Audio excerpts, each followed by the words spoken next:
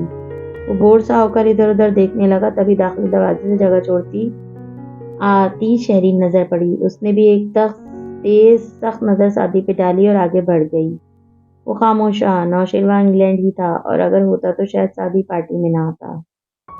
Lounge کے کونے میں خاموش کھڑے سب کو باریک بینی سے دیکھتے وارث کا موبائل بجا۔ اس نے فون نکالا اور پیغام دیکھا۔ سسٹم آن کا الرٹ آ رہا تھا۔ وارث اپنی جگہ منجمد ہو گیا۔ اس کا کمپیوٹر اس کے کمرے میں تھا اور اس کو پیغام بھیج کر بتا رہا تھا کہ کوئی اسے آن کر رہا ہے۔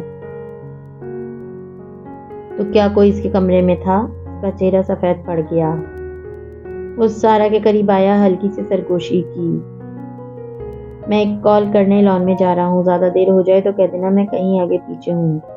اگر جلدی نہ ہوں تو فارس تمہیں گھر لے جائے گا۔ وہ حیران سی مڑی، سمجھ کر اچھا کہا، اور وارث دھیمی رفتار سے چلتا نکل آیا۔ باہر آ کر اس کی رفتار تیز ہو گئی۔ دل میں عجیب سے خیالات آ رہے تھے۔ ڈائننگ ہال کے کونے میں کھڑے بظاہر کسی سے مسکرا کر بات کرتے ہاشم کو علم تک نہ ہو سکا کہ وہ کب وہاں سے نکلا۔ یہ رپورٹ اسے خاور دیا کرتا تھا اور خاور نہیں تھا، نہ اس کی کوئی کال آئی تھی۔ ہاشم کا بمشکل چھپائے اضطراب بڑھتا جا رہا تھا۔ جینے کے فسانے رہنے دو، اب ان میں الجھن کر کیا لیں گے؟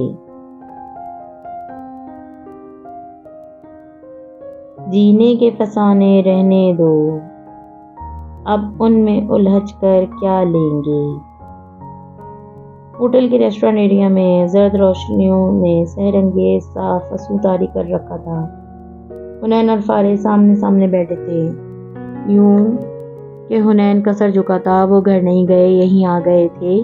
اب اپنی زبان کی پھسلن پہ حنین شرمندہ تھی۔ تمہیں کیسے پتہ چلا؟ نوز پن والی بات فارس نے سنجیدگی مگر نرمی سے پوچھا۔ حنین نے خفا خفا سا چہرہ اٹھایا۔ آپ کی گاڑی میں دیکھی تھی، مجھے کیا پتا تھا کہ وہ آپ پپو کو یوں بھیجیں گے، میں نے یوں نہیں بھیجی تھی۔ فارس کے ماتھے پہ عادتاً بل پڑے۔ صاف صاف بات کرتا ہوں، اس وقت مجھے لگا میری ان سے شادی ہو جائے گی اور وہ میری لکھائی پہچان جائیں گی۔ نام اس لیے لکھا کہ کوئی اور دیکھ کر غلط نہ سمجھ لے۔ پھر آپ نے زرتاشا آنٹی سے شادی کیوں کر لی؟ کیونکہ تمہاری پپو سے رشتے کو انکار ہو گیا تھا۔ بات ختم۔ آپا کہہ رہی تھی کہ زرتاشا سے کر لو، میں نے کر لی۔ میں اس شادی سے خوش ہوں، مگر میں خوش نہیں ہوں۔ مجھے غصہ ہے پپو پہ کہ انہوں نے کیوں انکار کیا۔ ان کی والدہ نے انکار کیا تھا، ان کو تو معلوم بھی نہیں ہوگا۔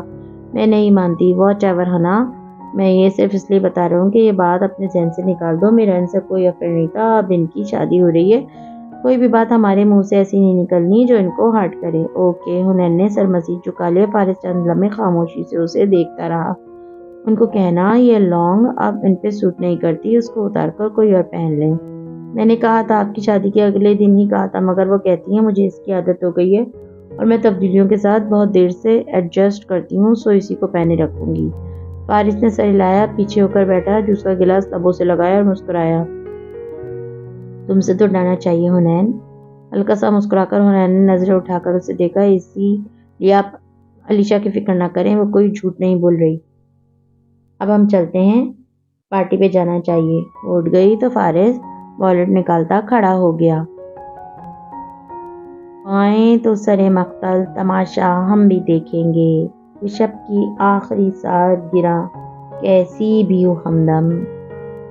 وارث غازی کے ہاسٹل کمرے میں اندھیرا تھا۔ خاور ہاتھوں پہ دستانے چڑھائے کرسی پہ بیٹھا غور سے اسکرین کو دیکھتا، لیپ ٹاپ پہ ٹائپ کیے جا رہا تھا۔ ایک کے بعد دیگر ڈاکومنٹس کھلتے جا رہے تھے۔ ڈاکومنٹس انکرپٹڈ تھے، ان کے تالے توڑنے میں وقت لگتا تھا اور ابھی تو کام بہت سا باقی تھا۔ بار بار محتاط نظروں سے دروازے کو بھی دیکھتا جسے وہ اندر سے بند کر چکا تھا۔ یکایک باہر جوتوں کی آواز آئی۔ خاور کرسی سے اٹھا، لیپ ٹاپ آف کیا، جو کاپی کر رہا تھا اس کی فلیش کھینچ لی، کھڑکی کی طرف آیا، پھر واپس مڑا۔ کھڑکی نہیں، وہ آدم الماری میں آ کھڑا ہوا، پٹ بند کر دیے، تیار چوکنا۔ ادھر کوئی الماری کھوتا، ادھر وہ اس پہ حملہ کرتا۔ چابی گھمانے کی آواز اسے سنائی دی، پھر دروازہ کھلا۔ ڈیم اٹ، یہ وارث ہوگا۔ ہاشم صاحب نے اسے کیوں نہیں بتایا کہ وہ پارٹی سے نکل چکا ہے؟ اسے کوفت ہوئی، پٹ کی ذرا تھی درس کھولے رکھی تھی۔ وارث اندر آیا، کوٹ صوفے پھینکا، جلدی سے کھڑکی چیک کی، وہ اندر سے بند تھی۔ پھر لیپ ٹاپ کی طرف آیا، اس کی اسکرین اٹھائی، وہ بند تھا۔ وارث نے اس پہ ہاتھ رکھا، گرم تھا، یعنی کہ کوئی ادھر تھا۔ اس نے لیپ ٹاپ آن کیا اور کرسی کھینچ کر بیٹھا، ساتھ ہی موبائل نکالا، کال ملا کر کان سے لگایا۔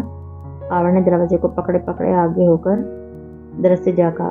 وارث کی اس طرف کچھ تھی، وہ اتنا قریب تھا کہ خاور اس کی سانس کی آواز بھی سن سکتا تھا۔ اپنے سانس اس نے منہ پہ دوسرا ہاتھ رکھ کر گویا دبا رکھا تھا۔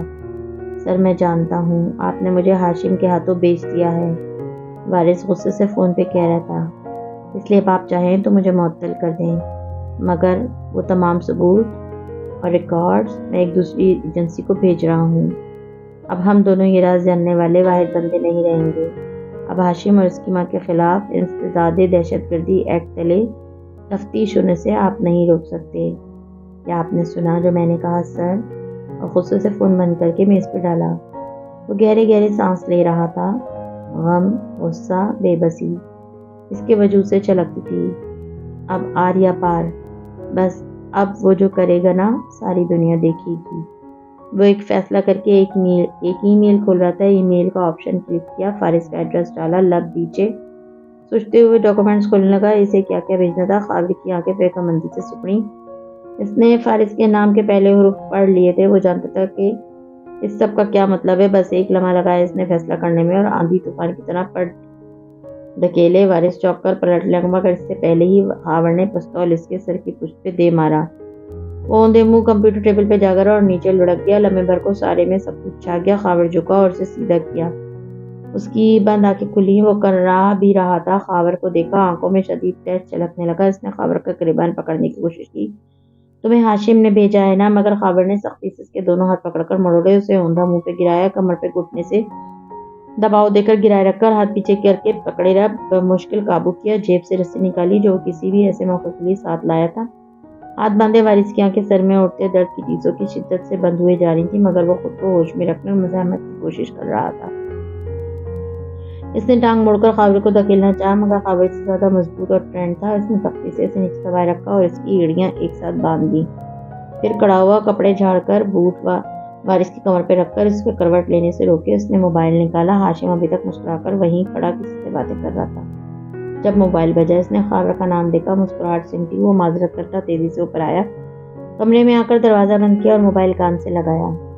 ہاں بولو، آپ کو مجھے بتانا چاہیے تھا کہ وہ وہاں سے نکل چکا ہے۔ وہ یہاں سے نکل چکا ہے؟ ہاشم نے بے یقینی سے دہرایا۔ وہ میرے سر پہ آ گیا، مجھے اس کو زیر کرنا پڑا۔ وہ فارس کو سارے ڈاکومنٹس ای میل کر رہا تھا۔ کیا بکواس کر رہے ہو؟ اس نے تمہیں دیکھ لیا؟ ہاشم دبا دبا سے غرایا، چہرہ سفید پڑا تھا۔ آپ نے یہ فائلز نہیں دیکھی ہیں، اس کے پاس سب ثبوت ہیں، گواہ، ریکارڈز ہیں، آپ کے سائن شدہ کاغذات ہیں، اور اگر میں اس کو نہ روکتا تو یہ سب فارس کو بھیج دیتا۔ لعنت ہے تمہارے پر خاور، ایک کام تو تم ڈھنگ سے کر نہیں سکتے۔ ہاشم کمرے میں چکراتا غصے سے کہہ رہا تھا۔ وارث نے نقاص سے گردن موڑی، حلق سے پسی پسی آواز نکلی، ہاشم سے کہو وہ حساب دے گا۔ خاور نے کوفت اور غصے میں زور سے اس کی تسلی پہ بوٹ کی ٹھوکر ماری۔ وہ ہلکا سا مسکرایا۔ اب بتائیے میرے لیے کیا حکم ہے؟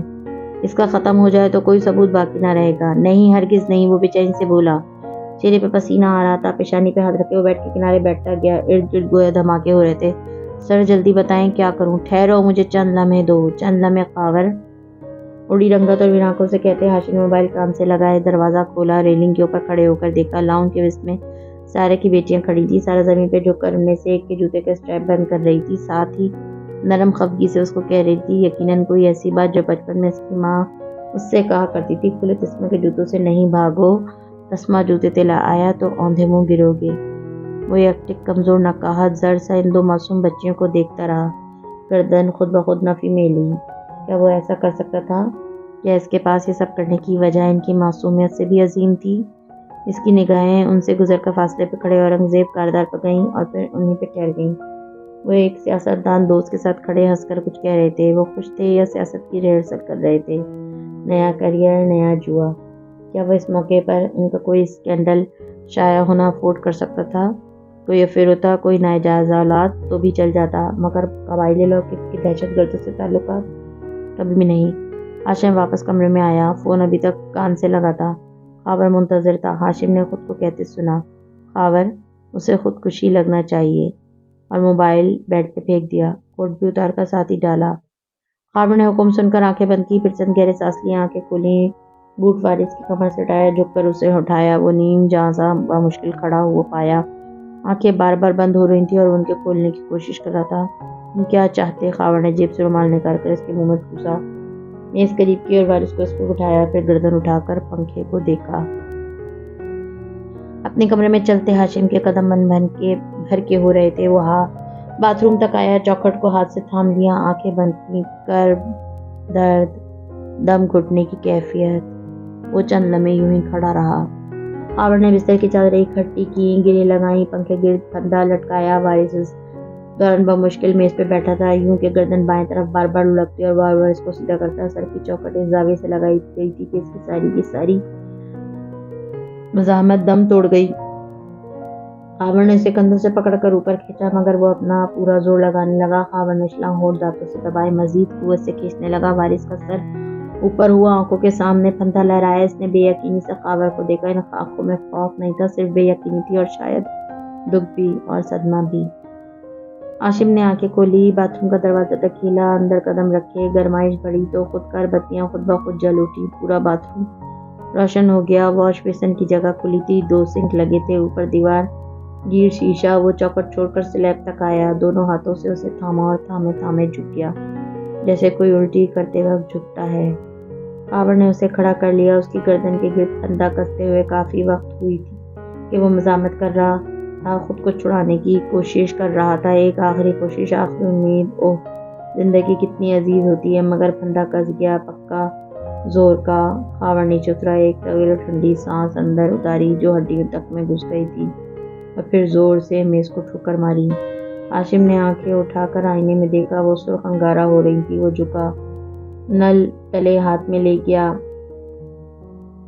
پانی کی دھار ابلی، ہاتھوں کے کٹورے میں جھیل جمع کی، اسے منہ پر پھینکا، آنکھیں بند کی۔ بوندیں چہرے سے لڑکتی، گردن پہ ٹپکنے لگیں، شرٹ کف سب گیلے ہو گئے۔ خاور ٹھوکر مار کر پیچھے ہٹا۔ وارث نے سر ادھر ادھر مارتے خود کو چھڑانے کی کوشش کی، چند ایک جھٹکے اور سانس حلق میں آ پہنچا۔ زندگی کی ڈوری ٹوٹ گئی، پنکھے کے بندے سے جھوٹی لاش ساکت ہو گئی۔ خاور نے اس کے ہاتھ کھولے، جلدی جلدی پیر بھی علیحدہ کیے، رسی کو پلاسٹک بیگ میں احتیاط سے ڈالا، منہ میں ٹھوسا کپڑا نکال کر اسے بیگ میں ڈالا، اسے سیل کیا اور اس کے کاغذات، لیپ ٹاپ وغیرہ سمیٹنے لگا۔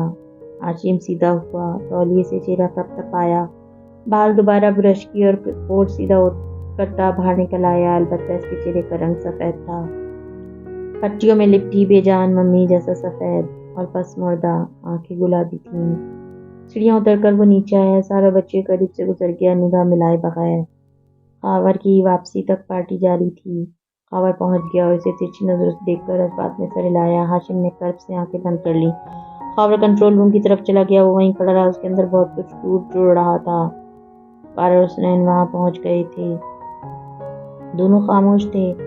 حنین نے آ کر سادگی کے ساتھ کھڑی ہو گئی۔ زمر نے نرمی سے اسے مخاطب کیا، حنین، تمہاری دوست سے ملاقات ہو گئی؟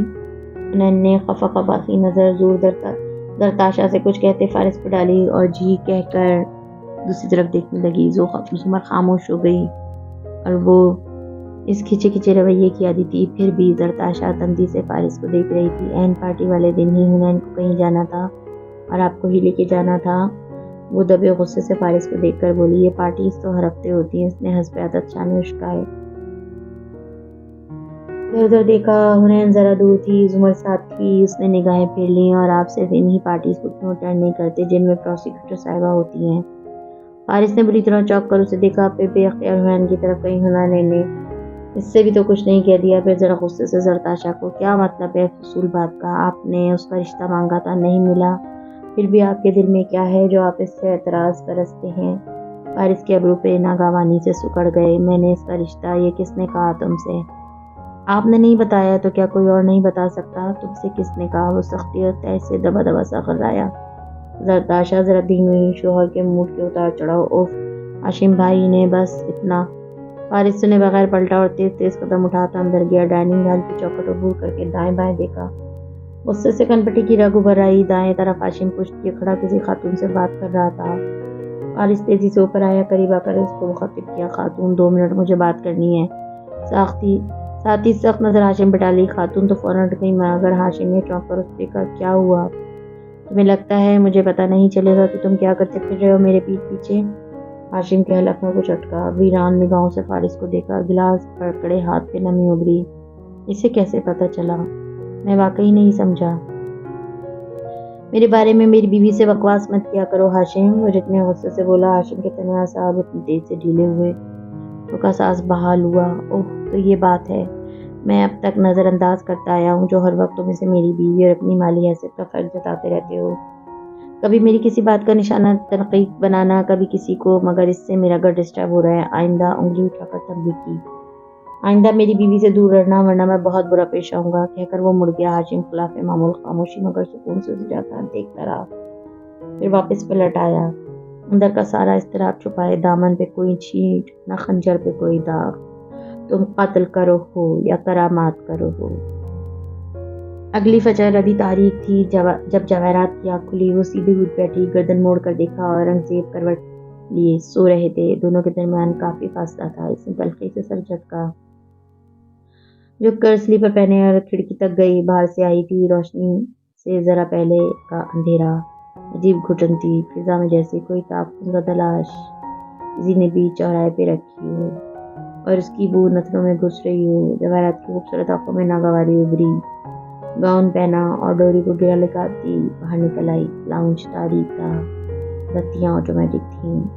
وہ جس جگہ داخل ہوتی وہاں بتی جل اٹھی. اس نے لاؤنج میں قدم رکھے. بتیاں جلتی گئیں. وہ ڈائننگ ہال تک آئی. آگے نکل گئی. بتیاں ساتھ ساتھ بجھتی گئیں, جلتی گئیں.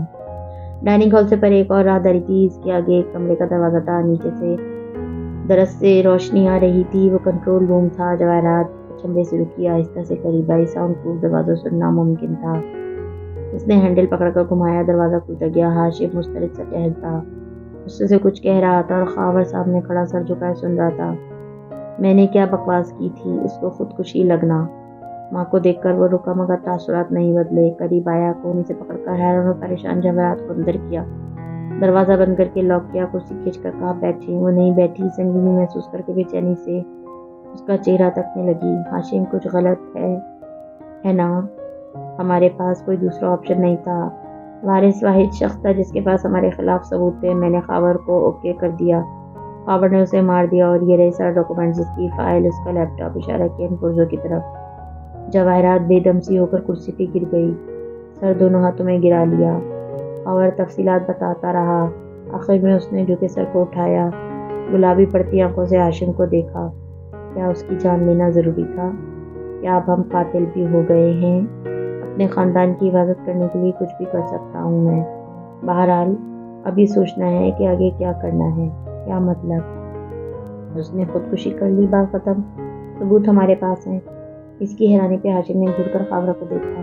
اس نے سر جھکا لیا. خوشی کب لگے گی وہ؟ اس نے اس کے بندے ہاتھ کے سر پہ چوٹ لگائی. کمر پہ جوتا رکھا. مزاحمت کی سارے رائے جیسے نشانات پوسٹ مارٹم رپورٹ میں پہاڑ بن کر نظر آئیں گے. تفتیشی افسر, پوسٹ مارٹم کرنے والے ڈاکٹر کو کتنوں کا منہ بند کرنا پڑے گا. یہ خودکشی نہیں لگے گی. جواہرات اٹھ کھڑی ہوئی. بے چینی سے پھرتی رہی. پھر چونک کر ہاشم کو دیکھا. تو ٹھیک ہے, یہ قتل بھی ہو سکتا ہے. ڈاکو آئے, سامان لوٹا اور بندے کو مار دیا. اس نے چیزوں کی طرف اشارہ کیا جو خاور لایا تھا. آسان نہیں ہوگا. وارث کبھی بھی اتنے پہ نہیں بیٹھے گا. ہاشم بے چینی سے نفی میں سر ہلاتا رہا.